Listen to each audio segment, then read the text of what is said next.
Olá, povo de Deus, graça e paz seja sobre a sua vida, tudo bem com você? Eu espero que sim. Seja bem-vindo ao canal Colégio do Discípulo, canal onde todos nós somos alunos da Palavra de Deus. Um bom dia, uma boa tarde ou quem sabe uma boa noite, dependendo do horário que você está entrando com a gente.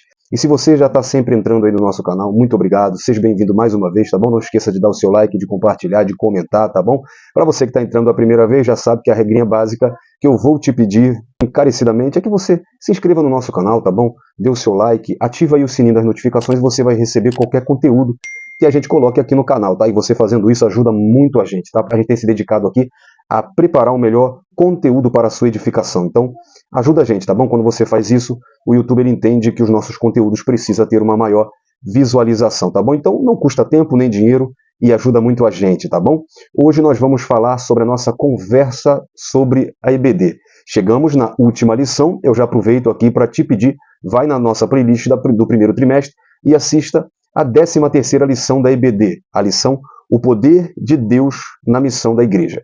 É a última lição desse trimestre, está muito boa, vai te ajudar bastante, tá bom? E na descrição você tem dinâmicas e subsídios, você tem também o link das nossas redes sociais, como também o link do grupo no WhatsApp, tá bom? Tem 2 grupos lá, tem o grupo Manual da EBD, que é muito bom, tem professores capacitados de todo o Brasil, que coloca lá muito material bacana, e tem também o grupo Leitura Bíblica em 12 meses, onde nós estamos aí numa caminhada, numa jornada, lendo a Palavra de Deus em um ano, tá bom? Então fique à vontade, vai lá na descrição, tá? E se sirva com todo esse material totalmente gratuito que nós temos para você. E é claro que juntos nós vamos sendo edificados pela Palavra de Deus.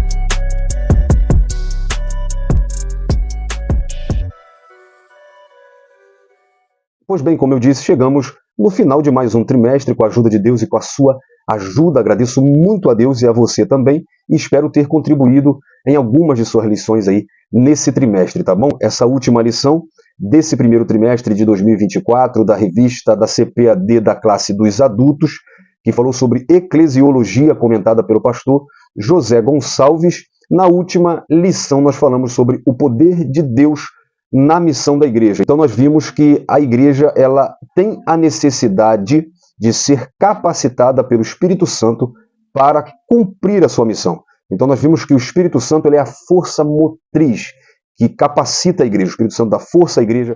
A 12ª lição da EBD foi sobre o papel da pregação do culto. E nós falamos sobre os desafios do pregador. Hoje eu quero falar com você sobre os desafios da igreja, tá bom? Então vamos ver as falhas, tá? Porque a igreja como organização, tem lá suas falhas, é composta por seres humanos. Vamos falar então sobre as falhas e os desafios da igreja. Então eu quero me basear aqui nas 7 cartas, as 7 igrejas do Apocalipse, capítulo 2 e capítulo 3, endereçadas às igrejas da Ásia Menor, a saber, a igreja de Éfeso, a igreja de Esmirna, de Pérgamo, de Tiatira, de Sardes, de Filadélfia e também de Laodiceia. Dentro de cada crítica, cada conselho, cada desafio e também cada promessa que Jesus faz a cada uma dessas igrejas, eu quero aplicar a nossa realidade presente, a igreja de hoje, e que nós possamos aqui chegar a uma reflexão de onde nós estamos acertando, quais são nossas falhas e aonde nós podemos juntos vencer e alcançar as promessas benditas de Jesus Cristo para a nossa vida, tá bom?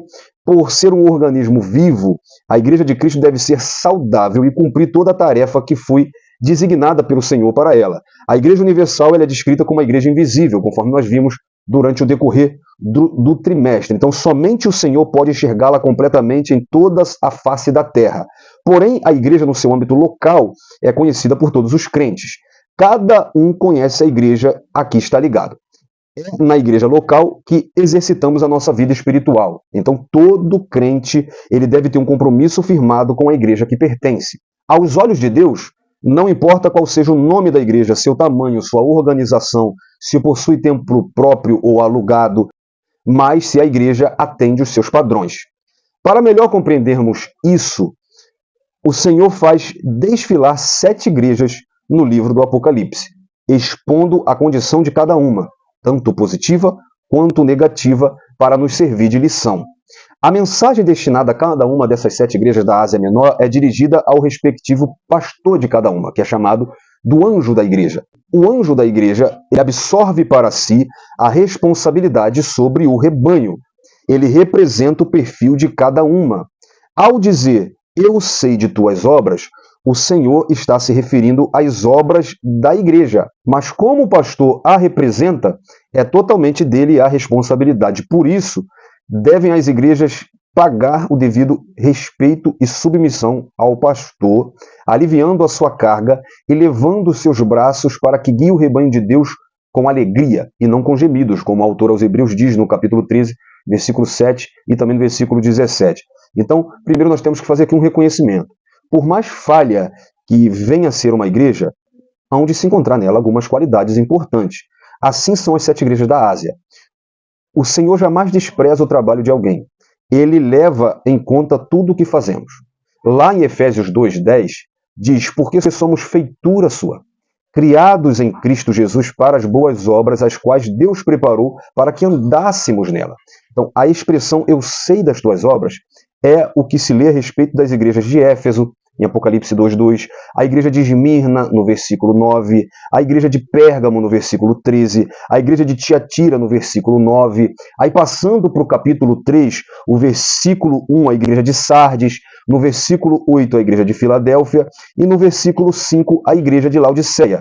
Então nós temos que entender, como diz em 1 Coríntios, capítulo 15, versículo 58, o nosso trabalho não é vão no Senhor. Então, até mesmo um copo d'água haverá galardão. Hebreus 6, 10 e 11 diz assim, porque Deus não é injusto para se esquecer da vossa obra e do trabalho de amor que, para com o seu nome, mostrastes, enquanto servistes aos santos e ainda servis.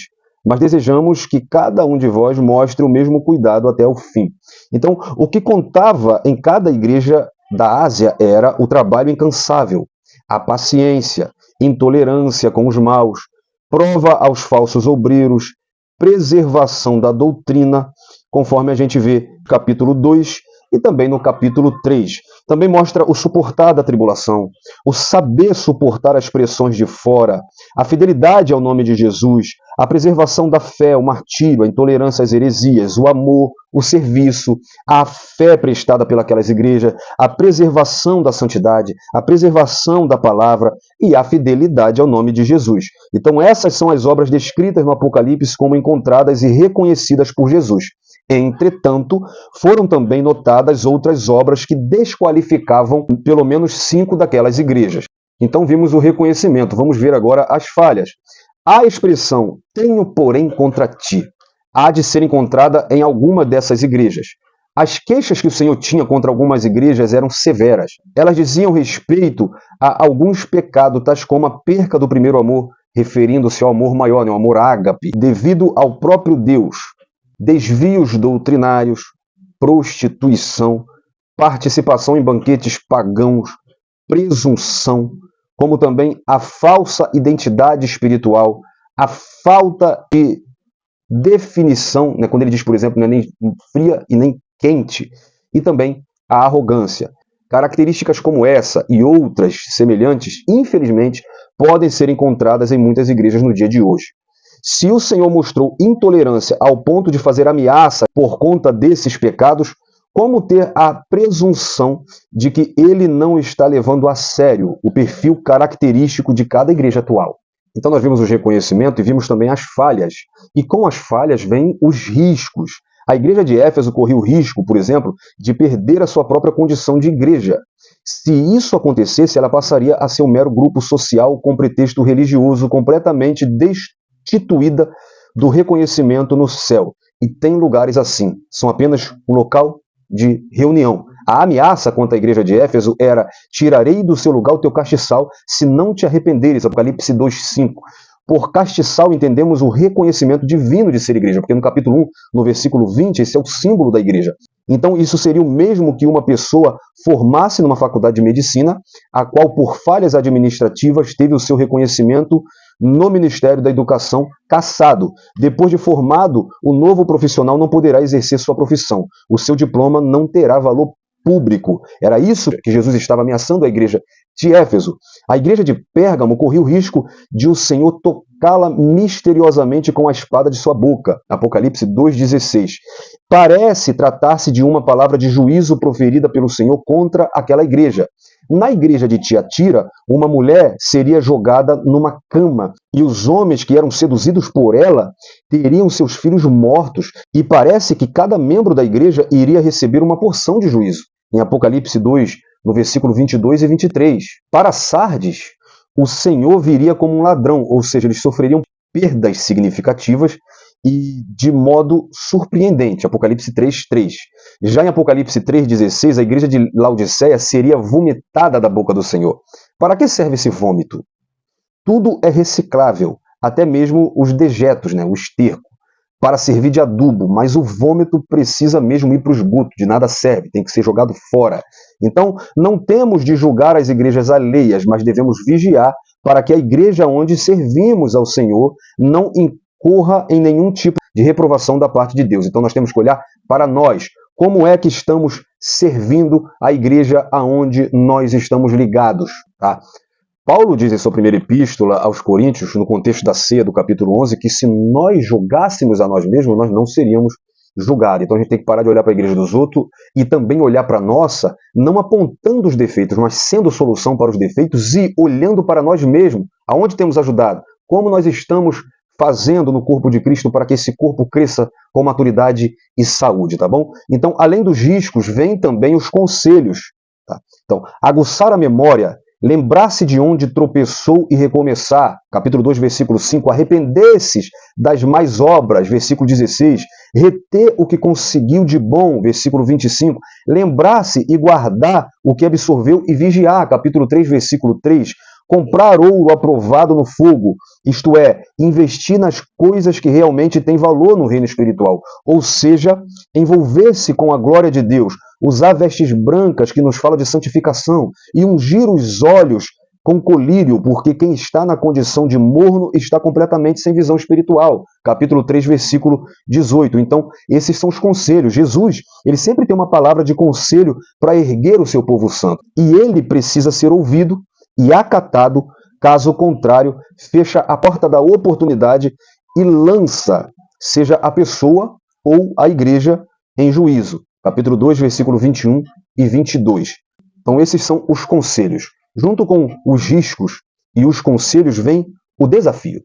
Apesar da condição em que cada uma das 7 igrejas da Ásia se encontrava, o Senhor lança um desafio comum: vencer.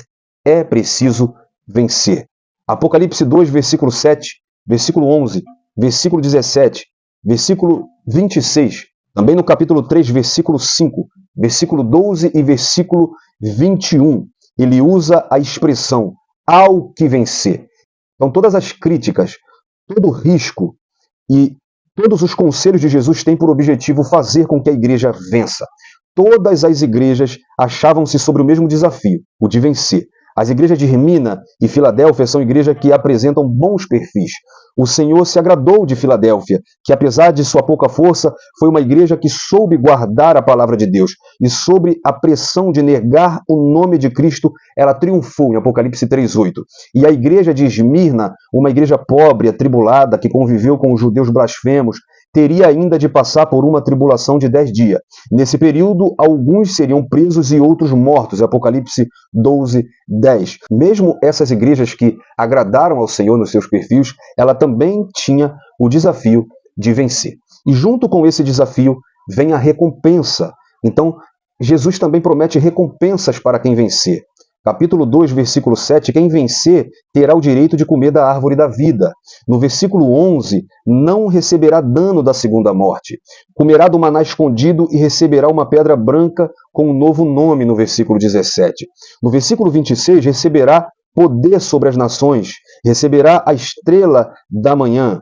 Em Apocalipse, no capítulo 3, versículo 12, será vestido de veste branca, terá o seu nome mantido no livro da vida e o nome confessado por Jesus diante do Pai e de seus anjos, no capítulo 3, no versículo 5. Já no versículo 12 do capítulo 3, será feito coluna do templo de Deus e dele nunca sairá, e terá o nome escrito na nova Jerusalém. E o versículo 21 diz que se assentará com Cristo no trono do Pai. Então essas promessas com certeza falam em parte de alguns privilégios presentes e de outros relativos ao futuro glorioso da igreja vencedora. Então, já que essas promessas têm a ver tanto com o presente, também com o futuro, nós concluímos essa conversa sobre EBD e esse trimestre dizendo: igreja, o que é e o que será? A Igreja de Cristo é ainda uma igreja militante. Igreja militante é a igreja presente, mas depois de sua chegada será chamada de igreja triunfante, quando for chamada pelo noivo para as bodas do Cordeiro. Berkhoff Lewis, na sua teologia sistemática, ele diz que nesses dois estágios de sua existência, a igreja reflete a humilhação e a exaltação do seu celestial Senhor. Então, aqui na terra, ela está sujeita a todos os tipos de provas. Ela precisa discernir os tempos e saber fazer distinção entre os modismos e as ondas de poder trazida pelo Espírito de Deus para que não abrace coisas erradas e despreze o que é certo. A igreja do Senhor pode sofrer alterações. Assim como a igreja de Éfeso, que quando Paulo a reconheceu era completamente ignorante, não sabendo fazer a distinção entre o batismo de Jesus e o batismo de João, nem mesmo eles sabiam o que era o batismo no Espírito Santo, em Atos 19, versículo 1 ao 4. Essa igreja amadureceu a ponto de Paulo escrever uma das suas mais profundas cartas, a Epístola aos Efésios. Já em Apocalipse, a igreja de Éfeso mostra tão alto grau de conhecimento que desmascarava os que se diziam apóstolo e não eram. Apocalipse 2:3. Mas, infelizmente, devido provavelmente à soberba, perdeu o essencial, que era o primeiro amor. E ainda corria o risco de perder a condição de ser igreja reconhecida no céu, como a gente viu aqui, no capítulo 2, versículo 4 e 5. Que o Senhor nos ajude a compreender cada vez mais o mistério de sua igreja e que nos capacite para que cooperemos com a sua edificação até o dia de sua chamada. Maranata! Jesus vem buscar a sua igreja e é necessário que nós estejamos empenhados na sua obra, ajudando com o crescimento da igreja enquanto militante, que tenhamos a reflexão de que ser igreja é bem mais do que ir à igreja. Que nós possamos entender que assim como um corpo unido na cabeça que é Cristo, a igreja tem membros e organismos que trabalham 24 horas para o crescimento saudável do corpo. Quando os membros saudáveis trabalham com o entendimento de que não é apenas um membro que cresce, porque quando um corpo tem um membro maior do que o outro, se entende que ele é deficiente, mas o meu crescimento depende do crescimento do corpo. E por isso eu trabalho para que todo o corpo cresça junto e saudável.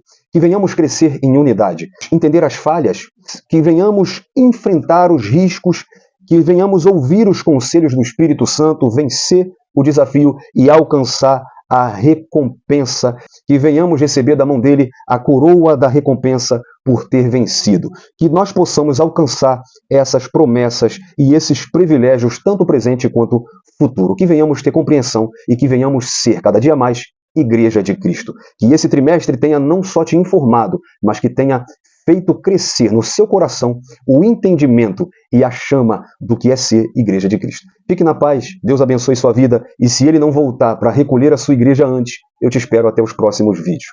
Um abraço, Deus te abençoe.